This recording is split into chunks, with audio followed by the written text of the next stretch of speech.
voir ces images, on aurait pu croire qu'un rappeur gangster avait encore frappé. Mais non, vous ne rêvez pas, là c'est bien Christina Aguilera en personne qui s'affiche dans des tenues pour les moins osées. Voilà 3 ans qu'on n'avait pas revu la chanteuse en solo et à l'époque, ça n'avait rien à voir.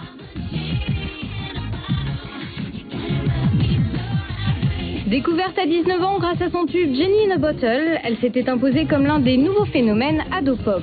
Mais il est loin le temps du feu de camp romantique où timide et innocente, elle se détournait des hommes. Maintenant, elle leur fait face sans complexe. L'ado a disparu pour laisser place à la femme.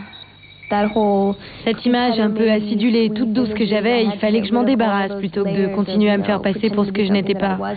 Et vraiment là, avec Stripped, je mets à nu mon âme, mon cœur. C'est qu'avant de se trouver, Christina s'est longtemps cherchée, changeant de look tous les 4 matins, et pour cause, depuis toujours, on l'associe à Britney Spears. Même âge, même parcours, même couleur de cheveux, elle est perçue comme son alter ego, sa rivale, jamais vraiment reconnue pour son propre talent. En fait, tout ça nous a fait rire toutes les deux parce qu'on était de très bonnes copines. Mais j'ai assez parlé de tout ça, c'est du passé maintenant, et puis à quoi bon? De super copines, on a du mal à y croire, mais Christina finit tout de même par gagner le statut de chanteuse à voix grâce à quelques tubes interprétés avec brio, et on finit par en oublier sa ressemblance avec Britney.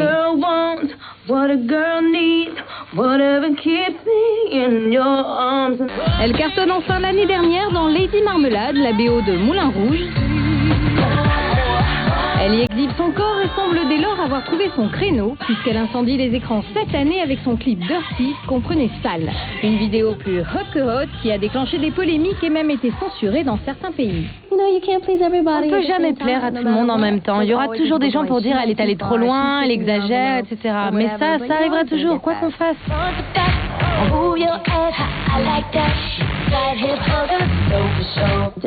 Dirty, ça parle d'une fille qui a 21 ans, comme moi, qui sort, qui s'éclate, qui fait tout ce que n'importe quelle fille de cet âge ferait. Et qu'aucune fille de 21 ans ne me dise qu'elle ne fait pas ça elle aussi.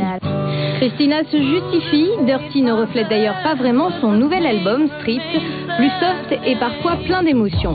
Mais malheureusement, là encore, force est de constater que son clip ressemble à celui de Slave for You, le tube de Britney. Moi, je trouve pas que les clips se ressemblent. Je l'ai jamais vu boxer, elle, dans ses clips. Je pense que les gens qui n'ont rien à dire cherchent en permanence la petite bête pour vous nuire. C'est comme si on dit Christina porte des bottes noires dans son clip. Oh, Britney a des bottes noires aussi. C'est vraiment pinaillé pour foutre la merde. Christina crache son venin, blessée dans son amour-propre. Et dans l'intro de son nouvel album qu'elle a elle-même écrit, elle pousse d'ailleurs un vrai coup de gueule. C'est en quelque sorte ma réponse à toutes les rumeurs lancées par les médias. Eminem, la rivalité avec Britney, toutes ces conneries. Vous savez, c'est dingue tout ce que j'ai dû endurer. Eminem figure même dans son album et ça c'est bluffant. Lui qui insultait la star dans ses clips et sur scène, les voilà réconciliés. Eminem et moi maintenant, ça se passe très bien. Et c'est clair qu'il a voulu se racheter en acceptant de mettre sa voix sur mon disque. Christina fait aussi quelques duos inattendus avec Yves ou encore Alicia Keys. Et même si elle donne plus l'image aujourd'hui d'une bad girl, elle revendique le girl power et dénonce dans une de ses chansons l'attitude, selon elle, machiste de la société. Si un mec sort avec tout un tas de filles, on le respecte. Si une fille agit pareil avec les hommes, on la traite de salope. J'en parle dans mon album en disant que c'est injuste. Je pense qu'avec cette chanson, je suis un peu le porte-parole de toutes les femmes. Oui, c'est sûr, mais bon, c'est peut-être pas le moyen idéal de lutter contre de tels clichés et défendre les droits de la femme, non ? Les premières images de la semaine, ce sont celles de Charlie et ses drôles de dames 2. Elles sont toujours 3, Lucy Liu, Drew Barrymore et Cameron Diaz. 3 superbes actrices pour incarner les aventures décapantes de ces justicières.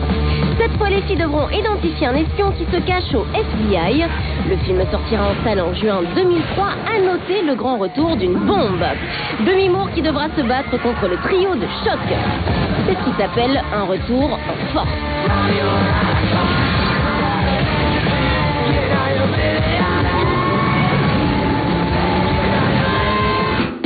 Sous tout rapport, Justin, c'est vraiment le gendre idéal. Sauf que voilà, il vient d'avouer avoir déjà fumé de la marijuana avec son copain, le chanteur Nelly. Alors un petit conseil, mesdames, avant de succomber au charme de votre futur beau-fils, vérifiez où il a la tête. The most intense orgasm of my entire life. Les épisodes inédits de Sex and the City en version originale, c'est sur Teva.